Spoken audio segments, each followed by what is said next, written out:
টাঙ্গাইলের মাওলানা ভাসানী বিজ্ঞান ও প্রযুক্তি বিশ্ববিদ্যালয়ের বিশাল দিঘি সংলগ্ন যে সকল অবৈধ স্থাপনা গড়ে উঠেছে সেগুলো উচ্ছেদের দাবিতে শিক্ষার্থীদের বিক্ষোভ, মানববন্ধন ও ভিসি সহ অন্যান্য দপ্তরে স্মারকলিপি প্রদান।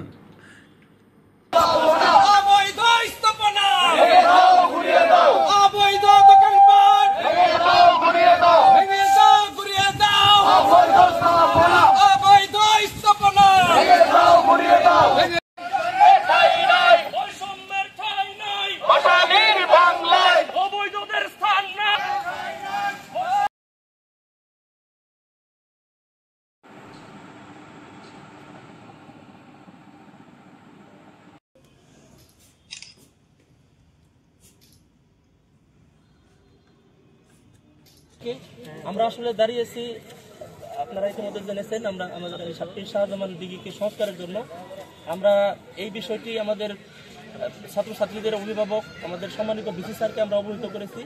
উনি অমায়িক মানুষ, উনি আমাদের কথা শুনেছেন, উনি যৌক্তিক আন্দোলনগুলোকে বাস্তবায়ন করার জন্য বদ্ধপরিকর।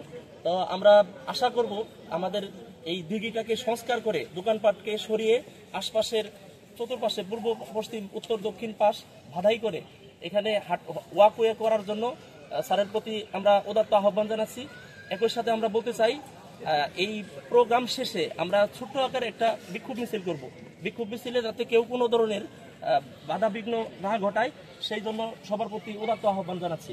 আর আমরা আবারও বলতে চাই, আমাদের আজকের প্রথম বিক্ষোভ, আমরা এই কাজ বাস্তবায়ন না হওয়া পর্যন্ত আমরা সাধারণ ছাত্রছাত্রীদের সাথে নিয়ে আমরা এই আন্দোলন চালিয়ে যাব ইনশাল্লাহ।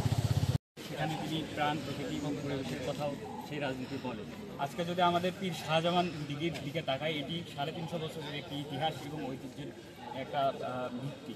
তো এই পীর শাহজামান দিঘির উপরে অন্যায়ভাবে এলাকাবাসী এবং বিভিন্ন দোকানদাররা এখানে দোকানপাট করছে এবং পুকুরের যে পরিবেশ সেখানে বিঘ্নতার সৃষ্টি করছে। তারা ময়লা আবর্জনা ফেলাচ্ছে এবং পুকুরের পরিবেশের পাশাপাশি সৌন্দর্যও তার দৃষ্টিকটু লাগে বিশ্ববিদ্যালয়ের সামনে।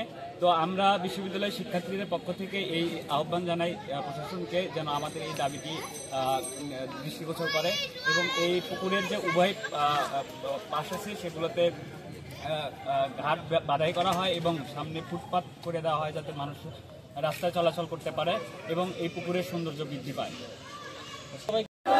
পরিবেশ রক্ষা করি, দখলকারীদের কালো হাত ভেঙে দাও, গুড়িয়ে দাও, দখলকারীদের কালো হাত ভেঙে দাও, গুড়িয়ে দাও, অবৈধ স্থাপনা ভেঙে দাও, গুড়িয়ে দাও, অবৈধ স্থাপনা ভেঙে দাও, গুড়িয়ে দাও, দখলকারীদের ষড়যন্ত্র ভেঙে দাও, গুড়িয়ে দাও, ভেঙে দাও, গুড়িয়ে দাও।